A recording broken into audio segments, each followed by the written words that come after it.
শাবাশ, শাবাশ রিঙ্কু, শাবাশ। খুব কম সময়ে তুই খুব ভালো শুটার তৈরি হচ্ছিস। আজ ড্রাগন এলে দেখেও খুব খুশি হবে। স্যার, ড্রাগন স্যার কি আজকে আসবে? হ্যাঁ, কিন্তু একটা কথা মনে রাখবি, ড্রাগনের একটা বিশেষত্ব আছে। যাকে ওর ভালো লাগবে ও তার জীবন তৈরি করে দেবে।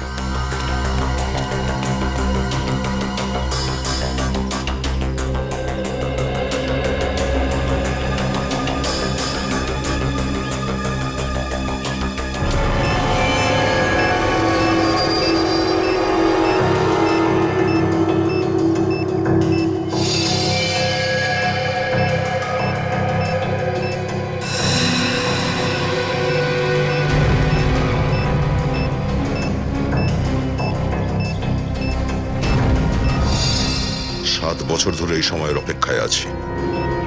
একবার শুধু হাতের মধ্যে এসে পড়ুক আমার, জ্যান্ত পুঁতে ফেলবো ওকে আমি মাটিতে।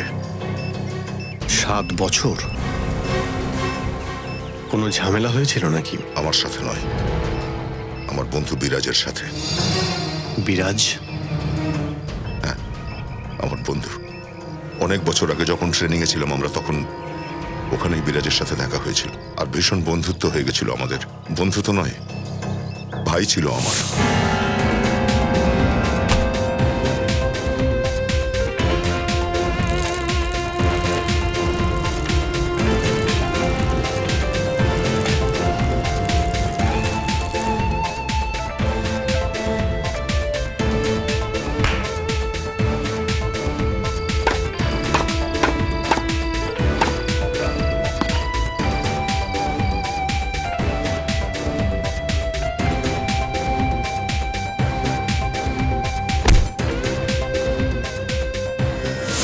সব শেষ হয়ে গেল এই শয়তানটার কারণে। এই শয়তানটা বিরাজকে প্রাণে মেরে দিয়েছিল। দেশের সন্ত্রাসবাদ মেটানোর মিশনে বিরাজ দেশের জন্য শহীদ হয়েছিল। একটা বন্ধুর অসমাপ্ত কাজ আরেক বন্ধুই সমাপ্ত করে।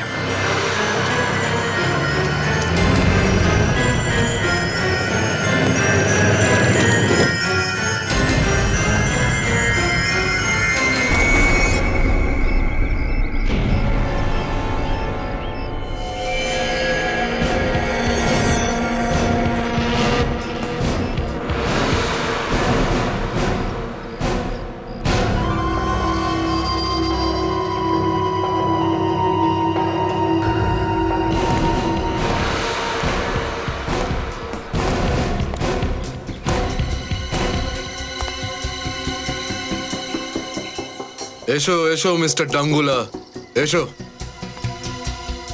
অস্ত্র এনেছো? ড্রাগন কোথায়? তুমি কে? খুব তাড়াতাড়ি ড্রাগন এখানে পৌঁছে যাবে। এই সময়টারই অপেক্ষা করছি আমি, ড্রাগনের সঙ্গে দেখা করার।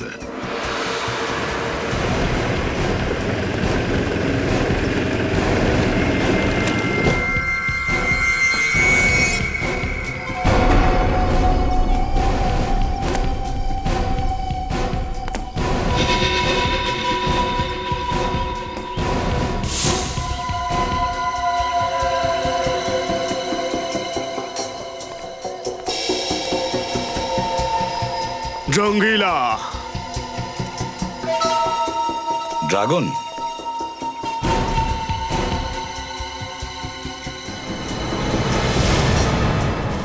আমার অস্ত্রগুলো নিয়ে এসেছো? নিয়ে এসেছি।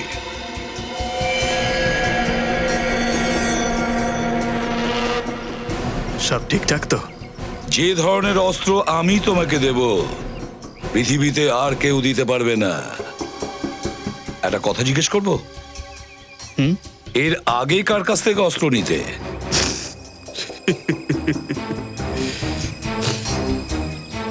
তুমি এটা জানতে চাও যে আমি আসল ড্রাগন কিনা? বেশ বুদ্ধিমান তুমি। ড্রাগনকে আজ পর্যন্ত কেউ দেখেনি। এদের সবার চোখে ভয় দেখতে পাচ্ছ? এই ভয় তখনই দেখা যায় যখন আসল ড্রাগন আসে। তোমার আগে রোকো নামে একটা লোক আমাকে অস্ত্র দিয়ে যেত। রোকো? আচ্ছা, তবে এরপরে ড্রাগনের আর কারোর কাছে অস্ত্র নেওয়ার প্রয়োজন হবে না। তার মানে এর মানে 5 সেকেন্ড পরে জানতে পারবে।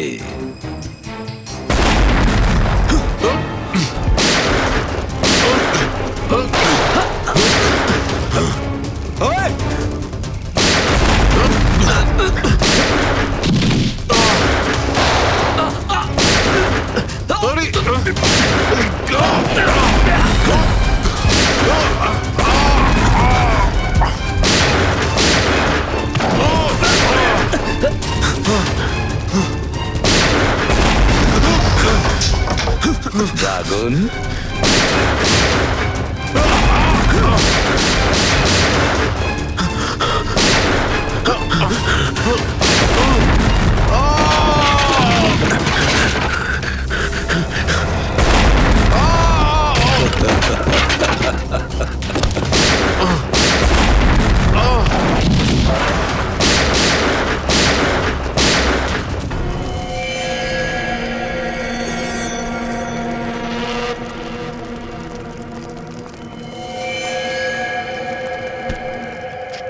না, দয়া দয়া দয়া দয়া নিখিল, পঙ্কজ, নিয়ে যাও একে।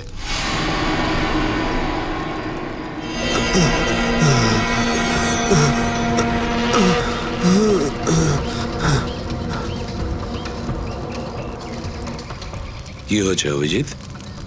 দয়া না স্যার, সব সব ঠিক আছে, কিচ্ছু হয়নি স্যার।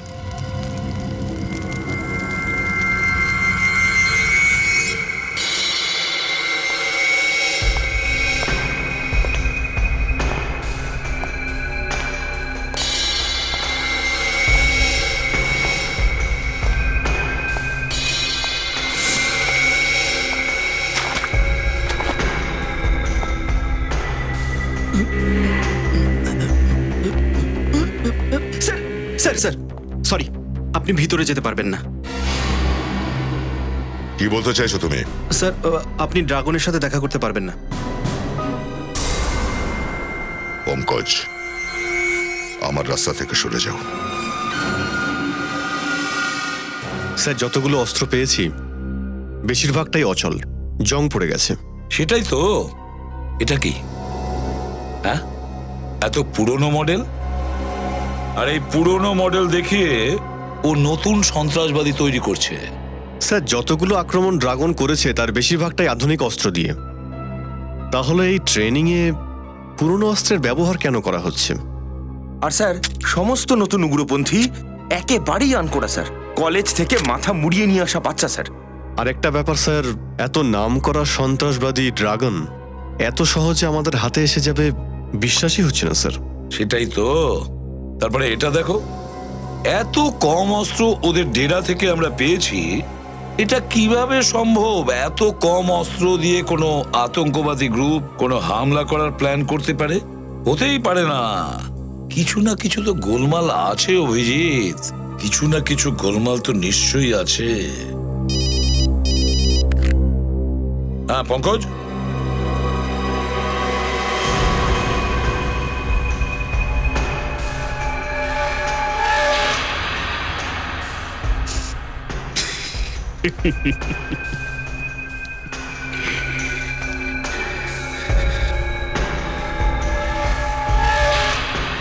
যদি তুই মনে করে থাকিস যে চুপ করে থাকলেই তুই বেঁচে যাবি এ যাত্রায়, তাহলে এটাই সবচেয়ে বড় বোকামি তোর। তুই দেশের সাথে যে বেইমানি করেছিস আর আমার বন্ধু বিরাজের সঙ্গে যা করেছিস, তার হিসেব তো তোকে দিতেই হবে ড্রাগন। দয়া!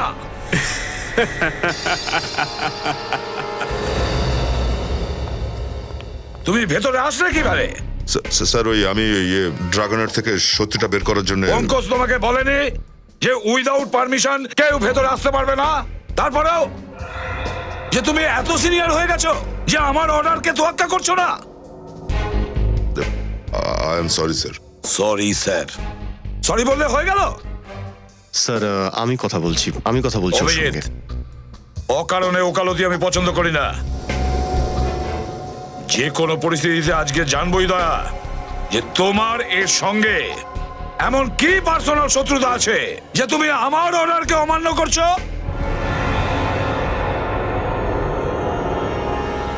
ঠিক আছে স্যার, যদি আপনি সত্যি শুনতে চান তো শুনুন। অনেক বছর আগে 20শে জুন 2006 বিরাজ, আমি ভাবছিলাম তুই জেগে আছিস তো। আমি তো ভাবছিলাম আজকে দুজনে ব্যাডমিন্টন খেলবো। মনে আছে তো?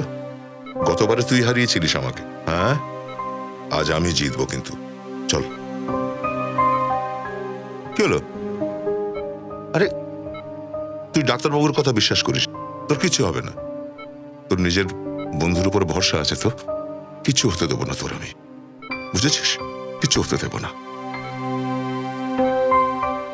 কি বিরাজ, কি হলো? কিছু বলবি তুই?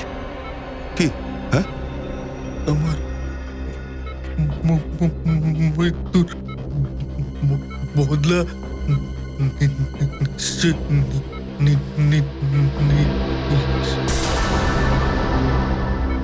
বিরাজ, বিরাজ,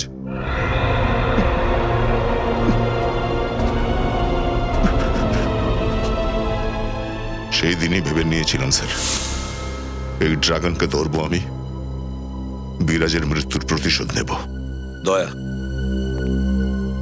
আমি তোমার ব্যথা বুঝতে পারছি, কিন্তু আবেগের বশে আইন নিজের হাতে তুলে নেওয়া তোমার মতন একজন সিআইডি অফিসারের মানায় না। আমি সেটা বুঝি স্যার, কিন্তু আপনি আমায় বিশ্বাস করুন স্যার, আমি আমার কোনো ব্যক্তিগত কারণে আপনার অর্ডারের বিরুদ্ধে যাব না স্যার। হ্যাঁ, মানছি যে আমার বন্ধুর মৃত্যুর জন্য রাগ এখনো আছে, কিন্তু আমি যাই করি না স্যার, আইনের মধ্যে থেকেই করবো সেটা। গুড। স্যার, হ্যাঁ ফেডরিক, কোর্টে থেকে উকিল এসেছেন, ড্রাগনের কেসটার সম্বন্ধে কথা বলতে চান। বিরতি নিয়ে এসো ওনাকে। Yes sir.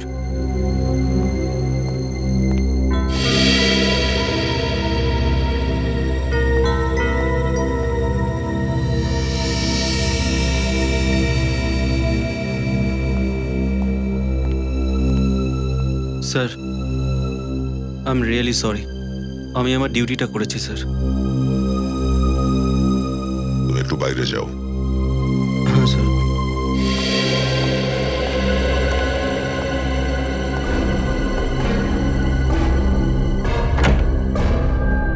যতক্ষণ না তোমাদের ড্রাগন আমাদের প্রশ্নের উত্তর দিচ্ছে, ওর সঙ্গে কেউ দেখা করতে পারবে না। দেখুন, আপনি ওকে প্রশ্নের জবাব দেওয়ার জন্য বাধ্য করতে পারেন না।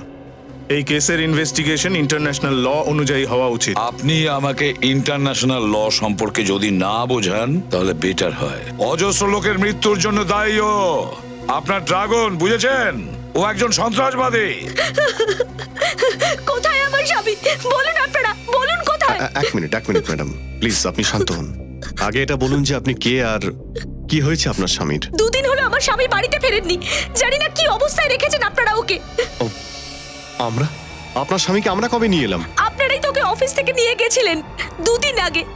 বলেছিলেন যে কয়েক ঘন্টার মধ্যে ওকে ছেড়ে দেবেন আপনারা, কিন্তু 48 ঘন্টা হয়ে গেল। আপনার স্বামী কে? তার নাম কি? নরেন কুমার।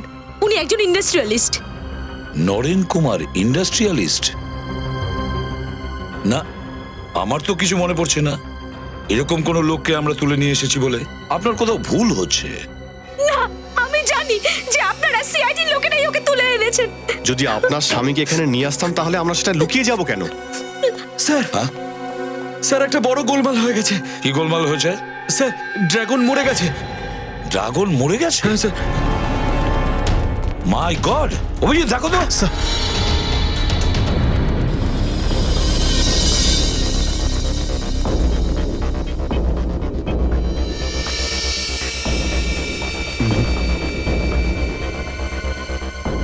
কে? হ্যাঁ হ্যাঁ, কে মেরেছে কে?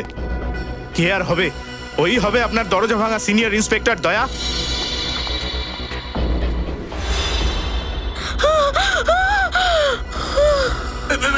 ম্যাডাম, ম্যাডাম, ম্যাডাম, স্যার, মনে হচ্ছে লাশ থেকে অজ্ঞান হয়ে গেছে। এনাকে তাড়াতাড়ি ডক্টরের কাছে নিয়ে যাও। পঙ্কজ, তোমার পরিষ্কার মনে আছে তো যে দয়া চলে যাওয়ার পর এখানে আর কেউ আসেনি? না স্যার, আমি তো দাঁড়িয়েছিলাম, কিন্তু যখন দয়া স্যার রুম থেকে বাইরে এলো, তো তো কি হয়েছে?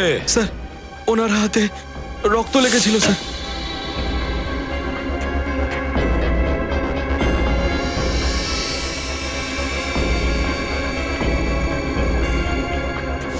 অভিজিৎ, আমি বিশ্বাস করতে পারছি না, বিশ্বাস করতে পারছি না। দয়া আমার অর্ডার অমান্য করলো।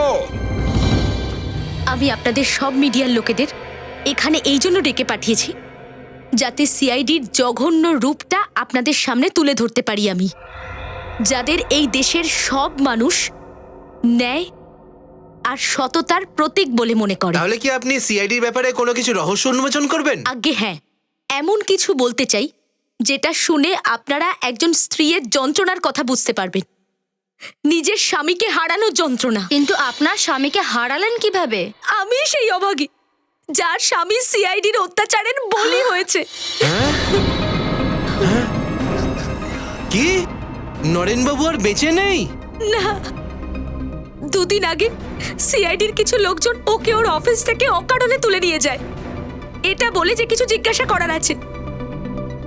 দুদিন পরে ও না ফিরে আসায় আমি নিজে বিউরোতে যাই, আর ওখানে গিয়ে দেখি, ওখানে গিয়ে জানতে পারি যে আমার নরেন আর কখনো ফিরে আসবে না। ওরা নরেনকে মেরে ফেলেছে। কিন্তু নরেন বাবুর অপরাধ কি ছিল? নিরপরাধ ছিল। সিআইডির লোকেরা ড্রাগন নামের সন্ত্রাসবাদীকে খুঁজে পাচ্ছিল না। ওনারা ভাবলেন যে আমার নরেনকে ড্রাগন সাজিয়ে মিথ্যে নাম কিনে নেবেন ওনারা। কিন্তু ওনার মৃত্যু হলো কিভাবে? সিআইডি ইন্সপেক্টর ওকে এত মেরেছে, এত অত্যাচার করেছে যে নরেন আর সহ্য করতে পারেননি। কে ছিল সেই সিআইডি ইন্সপেক্টর? সিনিয়র ইন্সপেক্টর দয়া। কি? বিখ্যাত শিল্পপতি নরেন কুমারের স্ত্রী মীরা কুমার সিআইডির বিরুদ্ধে অভিযোগ করেছেন যে সিআইডির হাত রয়েছে ওনার স্বামীর মৃত্যুর পিছনে। যে সিআইডি আজ পর্যন্ত অজস্র খুনের সমাধান করেছে, অজস্র খুনিকে ধরিয়ে দিয়েছে, আপনারা কি সেই একই মাপদণ্ড নেবেন আপনাদের নিজের অফিসারের বিরুদ্ধে যিনি নরেনকে খুন করেছেন? পরবর্তী আপডেটের জন্য স্যার, এই চোখ নেহা তো রাখুন মিডিয়ার কাছে আমাদের পুরো টিভি। বদনাম করে দিল আমাদের সিআইডির নামে। দেখতে থাকুন, জানতে আমরা থাকুন। কখন এনার হাজবেন্ডকে নিয়ে এলাম? খবর। আচ্ছা, উনি ড্রাগনকে ওনার স্বামী কেন বলছেন? স্যার, এরকমটা নয় তো যে এই ড্রাগন দুটো লাইফ লিড করছিল? সমাজের সামনে নরেন আর পর্দার পিছনে ড্রাগন। হতে পারে অভিজিৎ, নিশ্চয়ই হতে পারে, কিন্তু আমি জোর দিয়ে বলতে পারি যে লোকটার মুখোমুখি আমরা হয়েছিলাম ও সন্ত্রাসবাদী ড্রাগনই ছিল। স্যার, এ নরেন হোক বা ড্রাগন, দয়া স্যারের কিন্তু ওনাকে মারা উচিত হয়নি। ফ্রেডি, এসব কি বলছো তুমি? তুমি এটা ভালো করেই জানো যে দয়া মাথা গরম করে কোনো ভুল কাজ করে না। নিজের রাগ মেটানোর জন্য ও কখনো এসপি স্যারের অর্ডারকে অমান্য করবে না। ওই যে ঠিক বলছে ফ্রেডি। বস, আমারও এটা মনে হচ্ছে যে দয়া এই লোকটার মৃত্যুর কারণ হতে পারে না। তাহলে কে হতে পারে সালুখে? কে এমন হতে পারে? এর মুখের ওপর এই যে এই চোটটা এর মুখে দুদিন আগে হয়েছে। দুদিন আগে? যদি চোটটা দুদিন আগে লেগে থাকে তাহলে আমরা সেটা দেখতে পাইনি কেন? কারণ সেই ক্ষতটা খুব সচেতনভাবে লুকানো হয়েছিল। সেনরাইড পাইরক্সিন নামে একটা পাউডার আছে যেটা মেকআপ কিটে ব্যবহার করা হয়। এত ভালো মেকআপ পাউডার যে দুদিনে উঠলো না? পঙ্কজ, এই মেকআপ পাউডারটা এত স্ট্রং যে 1 মাসের মধ্যে উঠবে না। এর মেকআপটা এই কারণে উঠে গেছে যে কারণ এর ভেতরের আঘাতের জন্য ইন্টারনাল ব্লিডিং হচ্ছিল। ওই ইন্টারনাল ব্লিডিং এর কারণে এর হার্ট সিজ হয়ে গেছিল, ঘাম হয়েছিল, আর ওই ঘামের কারণেই এই মেকআপটা উঠে গেছে। স্যার, এটা হতে পারে যে এ ড্রাগন নয়, এ নরেন। বস, এই চোটের সাথে সাথে এই লোকটিকে দুদিন আগে হাই ভোল্টেজ ইলেকট্রিক শকও দেওয়া হয়েছিল, যার কারণে এ নিজে কথা বলার ক্ষমতা হারিয়ে ফেলেছিল। এই জন্যে আমাদের প্রশ্নের উত্তর দিতে পারছিল না। আর অভিজিৎ, ওর সাথে মুখোমুখি হওয়ার আগে কথাবার্তাও তো হয়েছিল। এত বড় ষড়যন্ত্র আমাদেরকে বিভ্রান্ত করার জন্য? এই পুরো প্ল্যানটা ড্রাগনই লিখেছে। ও জানতে পেরে গিয়েছিল যে আমরা ওখানে অস্ত্র বিক্রেতা সেজে যাব, আর তাই জন্যে না আমরা বেশি অস্ত্র পেয়েছি আর না ওদের গ্রুপের ভয়ঙ্কর সন্ত্রাসবাদীদের। সেটাই তো। আর তাছাড়া ও নিজের মুখটা নরেনের মুখে বসিয়ে দিয়েছে ড্রাগন সাজিয়ে, আর তারপরে ওকে গ্রেপ্তারও করা করিয়েছে। আমাদের সঙ্গে ও চ্যালেঞ্জ লড়তে চায়। অনেক বড় মাসুল দিতে হবে ড্রাগনকে। খোঁজ নাও সে কোন সিআইডি অফিসার ছিল যে নরেনকে গ্রেপ্তার করেছে। আপনারা এখানে কেন এসেছেন? আমার স্বামীকে তো আপনারা মেরেই ফেলেছেন, এবার কি আমাকেও ফাঁসিতে ঝোলাতে এসেছেন? দেখুন, আমরা আপনার স্বামীকে মারিনি, তাই বিনা কারণে সবার সামনে সিআইডি কে কেন বদনাম করছেন? যদি মানুষের আস্থা না থাকে আমাদের উপর, তাহলে সাহায্যের জন্য কোথায় যাবে? তাহলে কি সাধারণ লোকেদের মধ্যে আমি আর আমার স্বামী পড়ি না? কেন আপনারা আমাদের সুখের সংসারটাকে এভাবে তছনছ করলেন? দেখুন, সিআইডি কখনো কারো সুখের সংসার তছনছ করে দেয়নি, আর না তো তছনছ করবে। আপনি শুধু আমাদের এটুকু বলুন যে আপনার স্বামীকে কোন সিআইডি অফিসার এখান থেকে নিয়ে গেছিল। সিনিয়র ইন্সপেক্টর প্রশান্ত আর সিনিয়র ইন্সপেক্টর অনুরাগ। প্রশান্ত আর অনুরাগ? কিন্তু এই নামের তো কোনো অফিসার সিআইডিতেই নেই। যখন আপনি সিআইডি ব্যুরোতে এসেছিলেন তখন ওই দুই অফিসারকে দেখেছেন? না, আমি ঠিক জানি না, কারণ আমি তো ওনাদের দেখিইনি। যখন ওনারা আমার স্বামীকে নিয়ে যায় তখন তো আমি বাড়িতে ছিলাম। আপনি দেখেননি, কিন্তু অফিসের সিসিটিভি ক্যামেরা নিশ্চয়ই দেখেছে।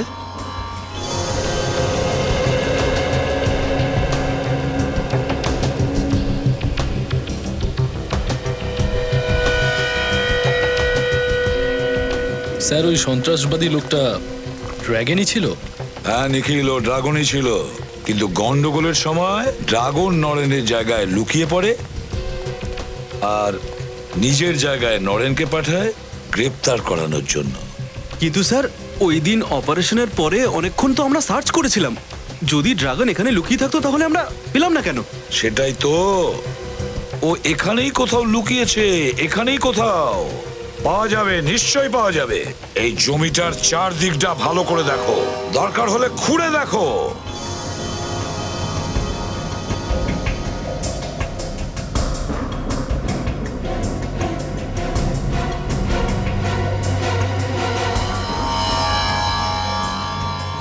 ও, নকল সিআইডি সেজে নরেনকে নিজেদের সাথে নিয়ে গেছে। কি নকল সিআইডি? হ্যাঁ, আর হয়তো এটাও ড্রাগনের প্ল্যানের পার্ট। ও নরেনকে ড্রাগন বানিয়ে আমাদেরকে বিভ্রান্ত করতে চেয়েছিল, যাতে নিজে কোনো বড় অপরাধ ঘটাতে পারে। কিন্তু নরেনই কেন? তার কারণ আপনার স্বামীর মুখ আতঙ্কবাদী ড্রাগনের সাথে অনেকটা মেলে। আচ্ছা, এটা বলুন যে নকল সিআইডি লোকেরা নরেনকে সাথে করে নিয়ে যাওয়ার কোনো কারণ আপনাকে বলেছিল? হ্যাঁ স্যার, উনি বললেন যে কোম্পানির অ্যাকাউন্টে কিছু গোলমাল হয়েছে আর সেই জন্য ওনাকে কিছু জিজ্ঞাসাবাদ করার আছে।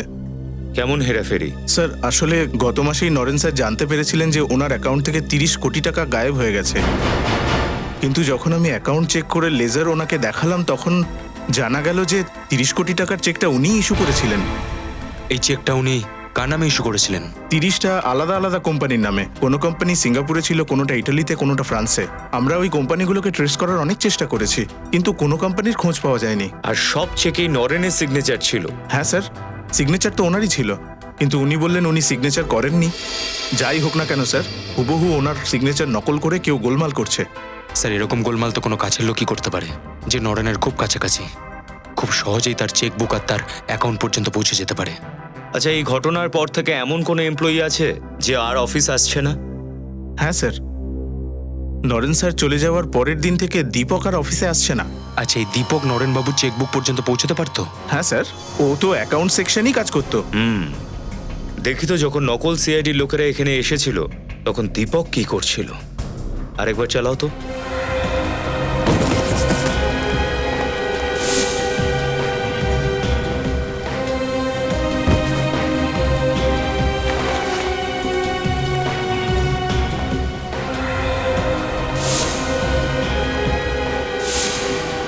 স্যার, হ্যাঁ নিখিল,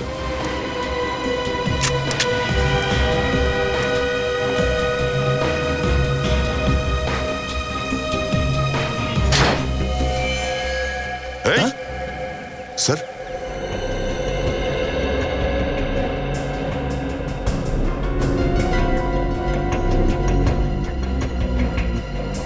ওই যে স্যার দীপক। পজ করো, এবার রিওয়াইন্ড করে আবার চালাও।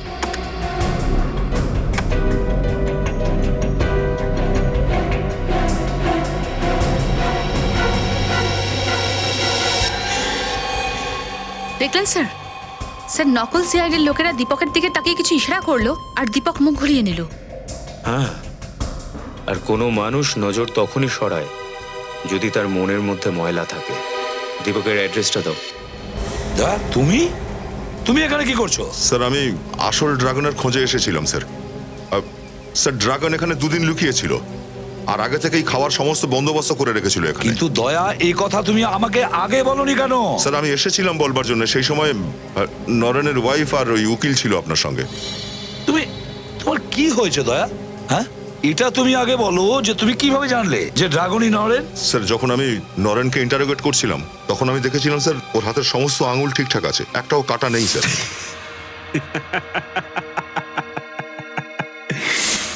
কিন্তু স্যার বিরাজ আমায় বলেছিল যে ড্রাগনের ডান হাতের এই আঙুলটা স্যার রিং ফিঙ্গার কাটা আছে স্যার। ড্রাগনের হাতে একটা আঙুল কাটা আছে। তখনই স্যার আমি বুঝে গিয়েছিলাম যে এই ড্রাগন আমাদের ভুল পথে চালাতে চাইছে। এবার এই পুরো ষড়যন্ত্রটা বুঝতে পারছি। এবার পুরো চক্করটা পরিষ্কার। কিরকম চক্কর স্যার? এটাই যে ড্রাগন নরেন কেন সাজলো। নরেন কেন স্যার? কোনো না কোনো বড় সন্ত্রাসের প্ল্যান করছে এই ড্রাগন, বুঝেছ? মানে স্যার? পঙ্কজ, প্রত্যেক সন্ত্রাসবাদীর পিছনে দেশের ইন্টেলিজেন্স ডিপার্টমেন্টের গোয়েন্দা পিছনে লেগে থাকে, যেমন ড্রাগনের পিছনে লেগে আছে। আর এই জন্য কয়েক বছর ধরে ও কিচ্ছু করতে পারেনি, কোনো ঝামেলাও করতে পারেনি। আর এই মিথ্যে ঝামেলার পরে সবার মনে হলো যে ড্রাগন ধরা পড়েছে, তাই ইন্টেলিজেন্সের গোয়েন্দারা ওর উপর নজরদারি বন্ধ করে। এক্স্যাক্টলি, এটারই তো অপেক্ষা করছে ও।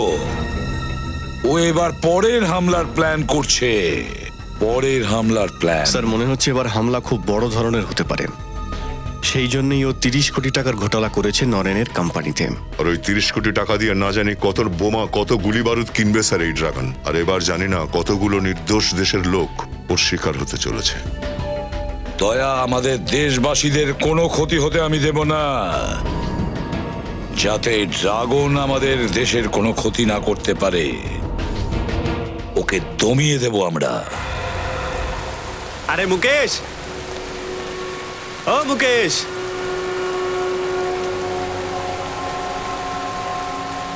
আরে এদিকে আয়। 14 তারিখে ওমর জিপে থেকে কিছু গুপ্ত জিনিসপত্র নিয়ে বেরিয়েছিল এই লোকটা, আর ওর পুরো পেমেন্টটাই ও ক্যাশে পেয়ে গেছিল।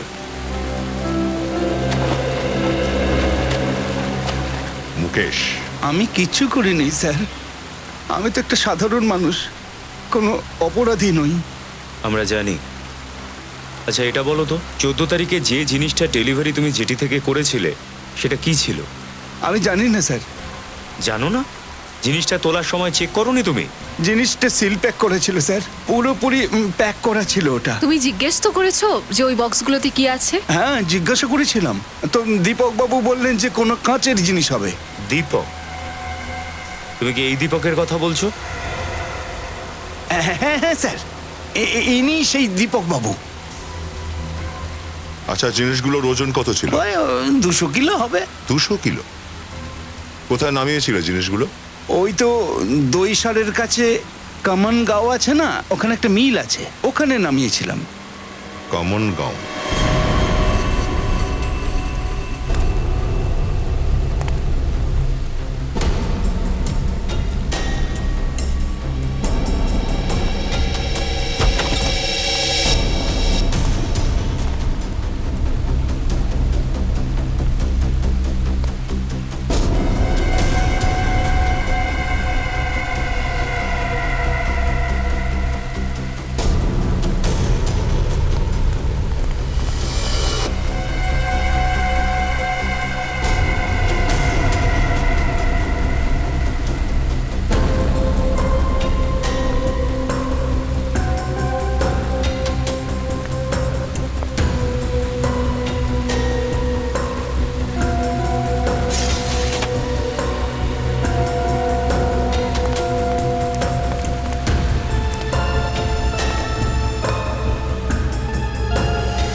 যজ্ঞ যজ্ঞ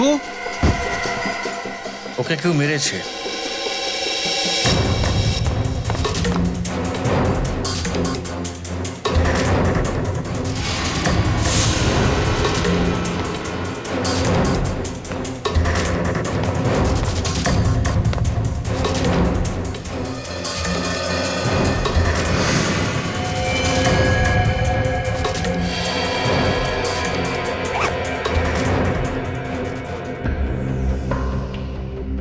এবারে এমন ধামাকা করব যে বাজির আওয়াজ সারা জীবন সবাই মনে রাখবে। আমি শুধু সেই সময়ের অপেক্ষা করছি যখন আমাদের তৈরি করা বোমে নিরীহ মানুষ রাস্তায় ঘায়েল হয়ে পড়ে থাকবে আর রক্তে ভেসে যাবে রাস্তা।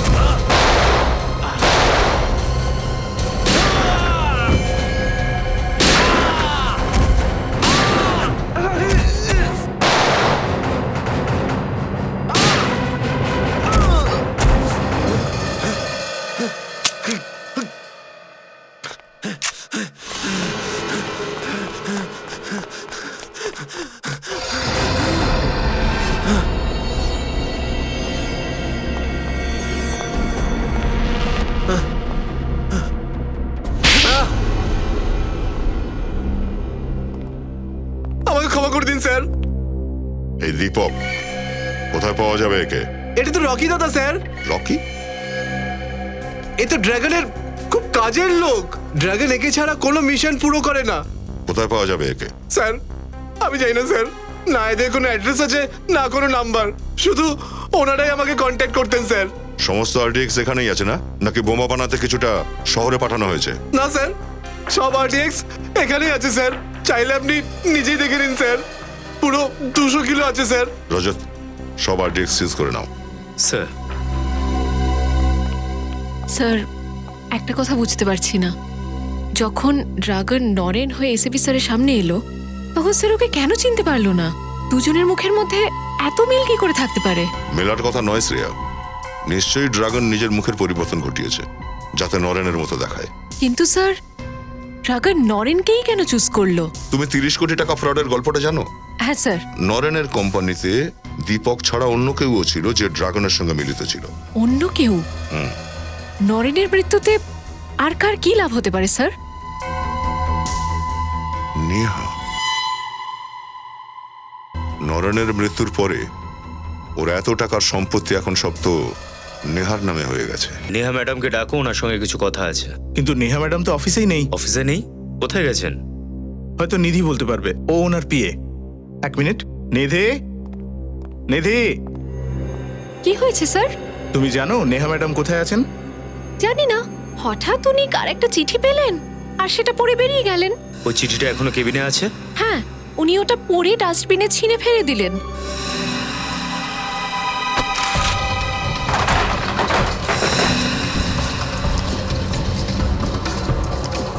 এটাই ওই চিঠিটা মনে হচ্ছে স্যার। টুকরোগুলোকে জড়ো করে দেখো। হ্যাঁ স্যার।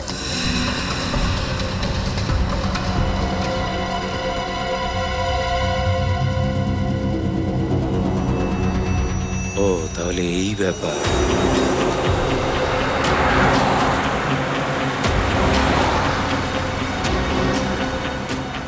স্যার ওই যে নেহার কার। নেহা তো গাড়িটা খুব জোরে চালাচ্ছে। মনে হচ্ছে ও জানতে পেরে গেছে যে আমরাও পেছনে আছি। তাড়াতাড়ি চালাও। হ্যাঁ স্যার।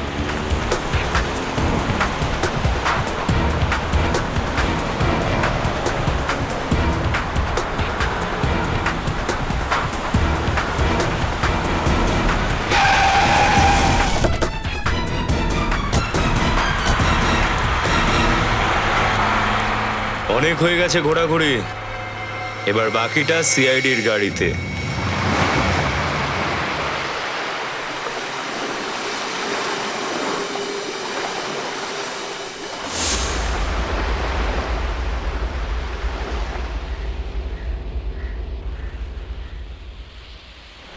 এই রকি এখন অব্দি এলো না কেন?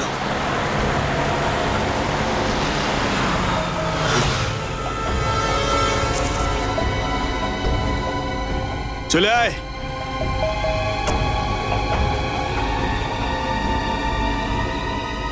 রকি, গাড়ি থেকে বাইরে আয়। এই গাড়ি থেকে বেরোচ্ছে না কেন? গিয়ে দেখি।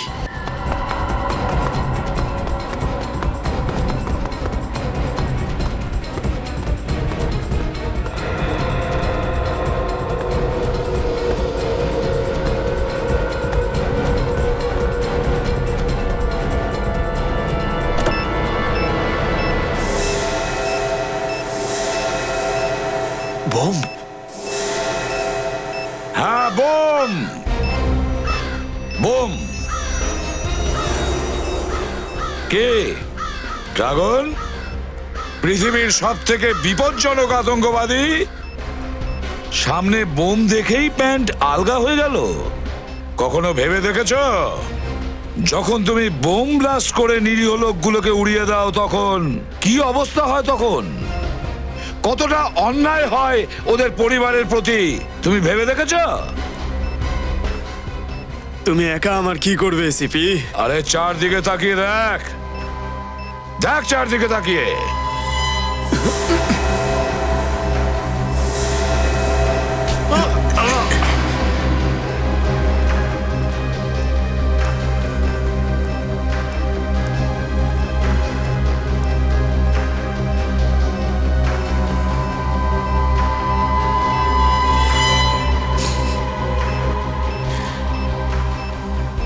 একটা মানুষকে ধরতে তোমরা সব সিআইডি অফিসার একসঙ্গে এসেছো?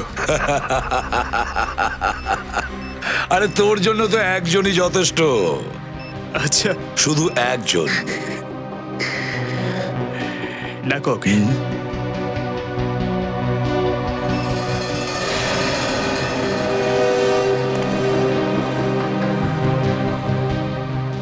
দয়া, একে শুধু প্রাণে মেরো না।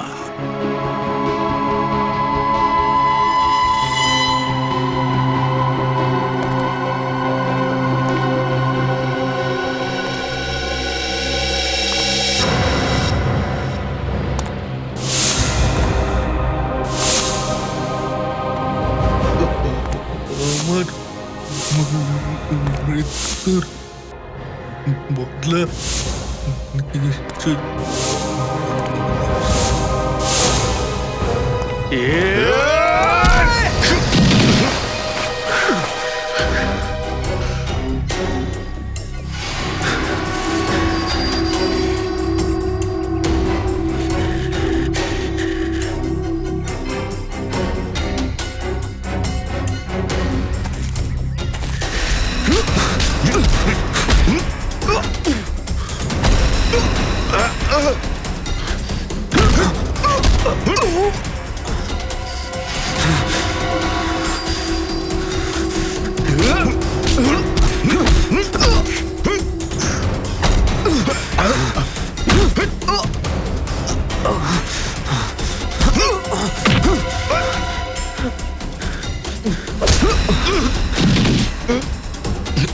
না সচিন, এর ব্যবস্থা তো দয়া করবে।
দাঁড়া, দাঁড়া না! দাঁড়া না! ছাড়ো ওকে! আমাদের দেশের আইন ওকে শাস্তি দেবে। ছাড়ো, ছাড়ো দয়া।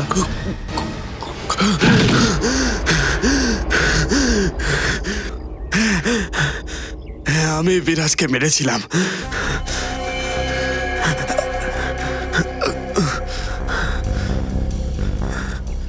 বিরাজের মতন অফিসারের লাশের ওপরেই আমি আমার আতঙ্কের প্রাসাদ খাড়া করেছিলাম, যেটা তোমরা সবাই মিলে ভেঙে গুড়িয়ে দিলে এক ঝটকায়। তোদের মতন অপরাধীদের স্বপ্ন সফল হয় না, তাসের ঘরের মতন হয়।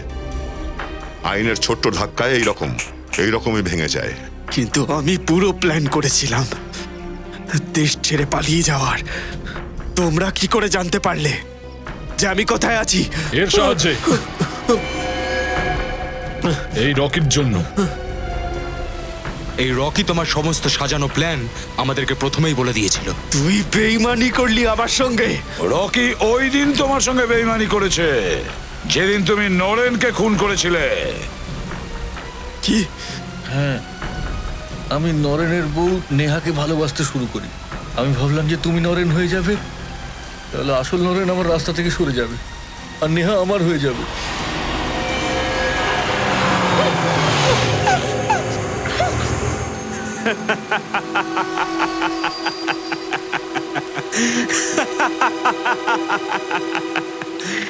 তোমরা আমাকে ধরে তো ফেলেছো, কিন্তু এখানে এমন কোনো জেল তৈরি হয়নি যেখানে আমাকে, ড্রাগনকে, বেশি দিন ধরে রাখতে পারে। আমাদের দেশের আইন তোর মতন অপরাধীদের জেলের গড়াতে রেখে বেশি দিন সময় নষ্ট করে না, বুঝেছিস? খুব তাড়াতাড়ি তোর ফাঁসি হবে, ফাঁসি।